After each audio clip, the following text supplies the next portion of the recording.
Ayan, meron tayong mag-uusapan ngayon.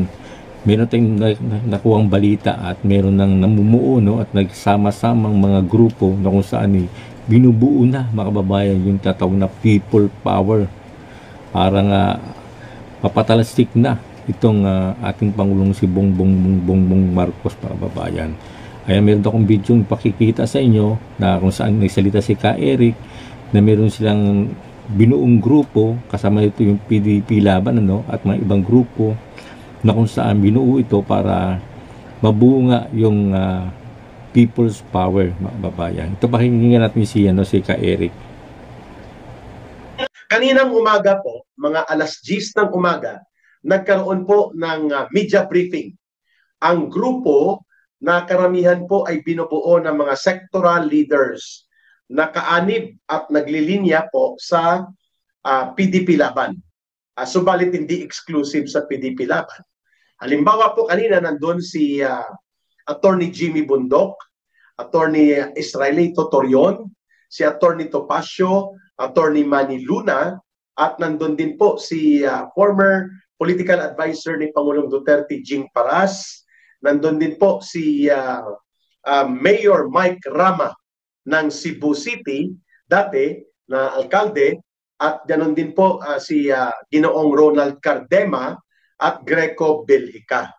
At mga nagkakaroon po kanina ng representation ang iba't ibang mga sectoral organizations nang nagkaroon po ng paghahayag ng tinatawag na People's Congress.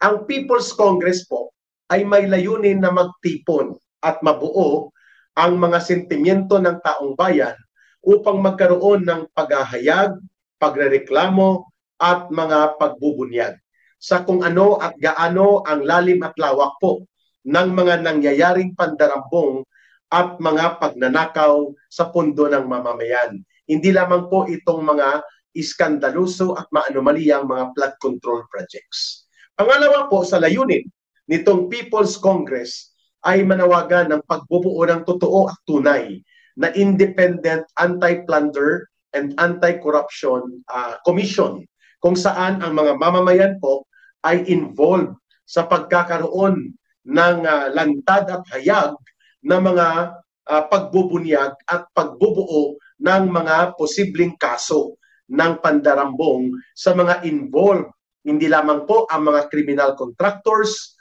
o kaya mga sindikato sa DPWH, kung hindi kasama na rin po dyan ang mga tunay at totoong mga magnanakaw sa Kongreso at mga kasabwat, kasapakat ni Romualdez at nila Marcos. So the purpose is for volunteer lawyers to come forward at gamitin po ang pagkakataon na magkaroon ng People's Assembly upang ang mga witnesses, whistleblowers, at iba pa pong gustong magbunyag sa lawak at lalim po ng mga pandarambong at pangungurakot na nagaganap sa gobyerno ni Marcos will be given the time and opportunity na makapaghayag, at the same time po ang mga volunteer lawyers ay makapagsagawa ng pagtutulong na magawa po ang tinatawag na case build-up.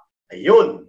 Pangatlong layunin po nito ay magpapatuloy po ang possibility na magkaroon ng pamamaraan na mabuo ang people power. Mapayapang pamamaraan ng pagtitipon, subalit malakas at prinsipyadong panawagan na palayasin na po sa puder si Ginoong Marcos. So, ayan nga, mga kababayan, no? People Congress pala yung kanilang binuong grupo at iba't ibang sektor ito, mga kababayan. At ito nga, at kinukundina nila, mga kababayan, yung nangyayaring korupsyon dito sa ating bansa. At alam natin yan, bunyag yan, mga kababayan. Talagang lantaran, mga kababayan, yung ginagawa nilang pagnanakaw sa kabayan ng bayan. Kaya siguro, binuo itong grupo na to dahil nga talaga nakikita na natin talagang sobra ng pag-aabuso nitong mga halal sa gobyerno natin, na kung saan talagang hindi pang sariling pakapananlanan, hindi pang sariling kapakanan lamang ang kanilang iisip, hindi para sa bayan. At nagkakagulo na nga dito nga sa may Congress, na kung saan talaga naman sa Senado, napansin naman natin, no, na talaga namang nagsalita doon ng Diskaya na tinutumbok na si Martin Romualdez at saka si Saldico na talagang sila ang ulo, no, ng korupsyon dito sa flood control na ito sa DPWH. Pero pagdating sa may Kongreso, iba ang tinutumbok nila, no? Wala doon si Saldico at saka si Romualdez, kundi ang tinutumbok nila yung mga sa Senado naman ang pinagbibintangan nila, at ito nga yung mga Duterte. Kaya lantaran talaga yung ginagawa nilang panluloko sa taong bayan, kung saan nililihis nila yung mga usapin, nililito nila yung taong bayan, mga kababayan, para malito at hindi na balang araw pagsawaan na ng mga Pilipino ang usapin na yan at mapabaya at mawala na sa kaisipan ng mga tao. Kaya huwag nating papayag, mga kababayan, na ito'y mabaliwala lang, no, at walang mapanagot dito sa mga nangyayaring korupsyon dito sa ating bansa. Kaya ito, binuo nga ito, mga kababayan, para magkatipon-tipon mga ilang grupo, no, para kundinahin nga ang nangyayari sa ating bansa. At ito nga yung binubuo nila para sa pagpapatalsik nga kay Pangulong Bongbong Marcos, ano. At sinasabi nga ni Ka Eric ay ang ginagawa ni Bongbong Marcos ay isang pagkukunwari lamang, no, na kunyari imbestiga, pag ganyan. Pero sa totoo lang, hindi niya sinasabi na talagang sinabi na nga sa Senado, no, na itong si Tambaluslos at saka si Saldico at talagang silang ulo, no. Bakit hindi niya kayang imbestigahan itong nangyayari na to, at patawan niya ng blunder itong mga taong to para makulong itong mga taong mandarambong sa ating kaban ng bayan.